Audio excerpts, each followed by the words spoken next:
Good morning, everybody. I wanted to share with you this little plant, the poppy seed. It's only one plant, guys, and it gave me a yellow color flower. Isn't that amazing? Focus, focus. And this is the other color that came out from the beginning, and then that's the picture that I got. And I'm surprised. Is that normal, guys? This is my first time owning one poppy seed plant. I was like in shock to see this beauty. Like, it's so pretty. I mean, if it's like that, I love this plant so much, because if it gives me other colors, why not have more? If it survives next year, I'm gonna look for another one. I think it's gorgeous and it's unique that one plant can give you more than one color. Anyways, my friends, I wanted to share with you this beautiful excitement, this lovely flower, which I'm so in love with.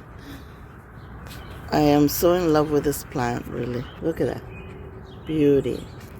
I'm so in love. Oh my God, the mosquitoes are so evil this year. Anyways, my friends, that's just a short video I wanted to share with you, my happiness. If you're new, subscribe. Don't forget to click that bell so you don't miss any of my videos. Share my videos, and hope to see you again in the next video. Thank you all for watching. Bye.